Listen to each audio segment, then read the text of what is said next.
back. I survived the trip from PNG and I'm back here in my own town of Leeds ahead of the 2018 Christmas light switch on. And as you can see, we've got the Kiwi national team with us right here. And I'm going to sit down and get the 5 toughest opponents from the Manly monster, Marty Taupau. Marty, how are you, pal? I'm good, mate. Yourself? I'm really good, thank you. Have you enjoyed your time in Leeds? Yeah, it's been awesome. It's great to be back here. I think we were back 2016, we were over here, so Yep. had a ball and it's been awesome, and especially the weather as well. It's really nice to meet you because I wanted to sit down and talk to you a little bit about your training. Now, I've been playing for 19 years at Leeds and I absolutely love my training, and I've been in awe of some of the stuff that I've seen you do on social media, particularly the deadlift, mate. You've got a monster deadlift in you. When did you realise that training was going to be a big part of your career and really start to take it seriously?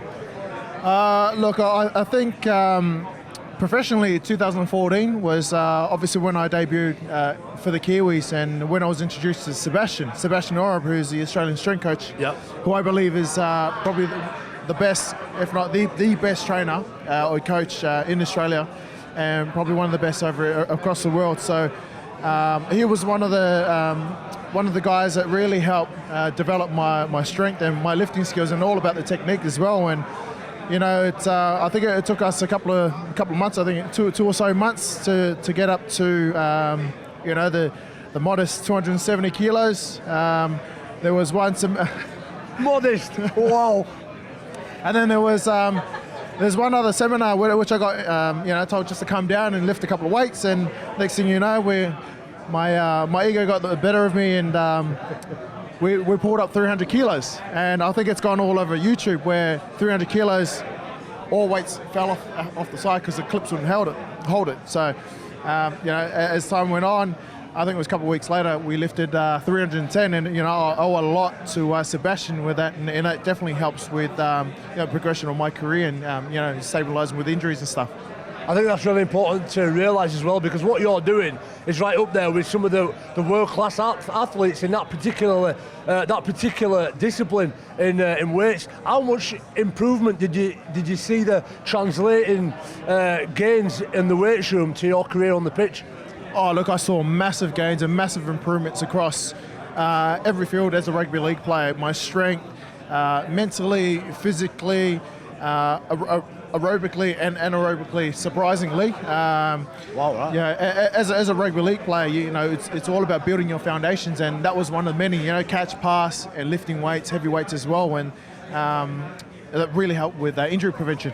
Now, when I was in international camp, when I was fortunate to play for England, one of the best parts of it is meeting up with different players from different clubs and being competitive. Are you competitive with your own teammates at Manly? And is there anybody in this group here that you find yourself competing with in the weights room?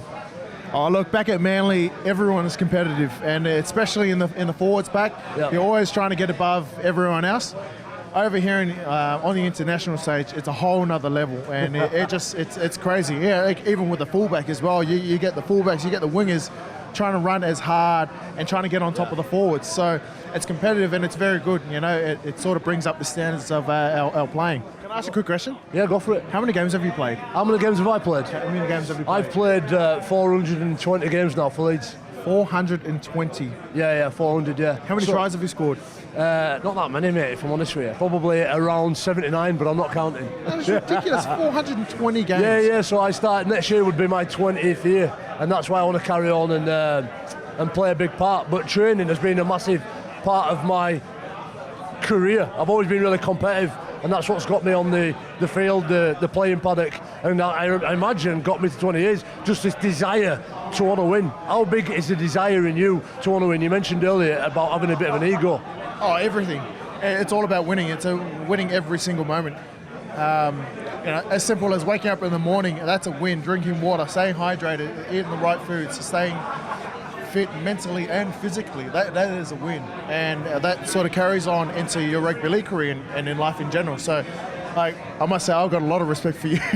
Going into your 20th year, that's ridiculous. Yeah, been pretty tough, mate, but it's good. I've had some great fun and won a lot of trophies as well. Now, in my time, I've played against some real tough opponents, but you are one of the monsters of the NRL, and it was really interesting to me who Marty Taupau's toughest opponents are. So, starting from number 5, who would be the 5th toughest opponent that you played against?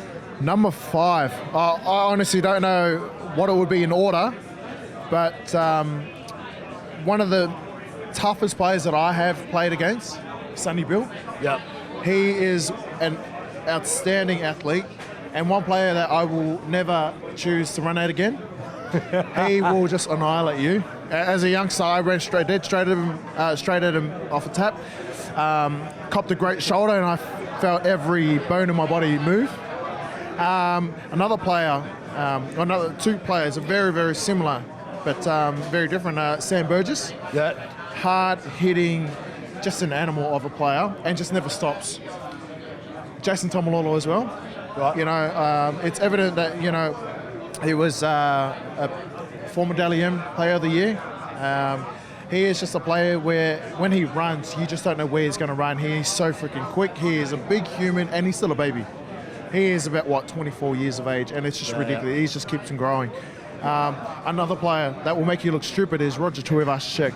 Okay. He just makes you plant your feet, and especially for a front row when you're very fatigued, you made a million tackles, and you got concrete boots, and you got Roger running straight at you. You don't know, because he'll just make you look stupid. Now go on then, bit of a drum roll. Right, you've got to tell us who the toughest player you've ever played against is. Who is it? Cameron Smith. Wow, right. Cameron Smith. He's look, he's one of those players that's just very persistent. He just doesn't stop. He just keeps going and going and going. And he's one of the smartest players on the field, on and off the field. Very persistent, and it's he's just an amazing player. You look at him, he may be the first player to play 400 games, right? Yeah. He's topped every single stat and playing international, state of origin. I have a lot of respect for Cameron Smith, so he would be the toughest because it all comes down to the smarts. Mate, it's so important because toughness takes a lot of different forms, doesn't it? It's not just about being the biggest and the strongest. Sometimes it's about resilience, perseverance, and just being there for so many games and still having that consistency to play well in the latter ages as well, isn't it? Exactly. It's been awesome. So, it's always tough playing against Melbourne Storms and Cameron Smith, but I have a high respect for Cameron Smith, and it's been awesome. So that's what we all rugby league players aspire to is to play as much rugby league as we can, and especially caps. There you go. You've had it from the man himself. Marty Taupau's 5 toughest players, finishing with the legend Cameron Smith.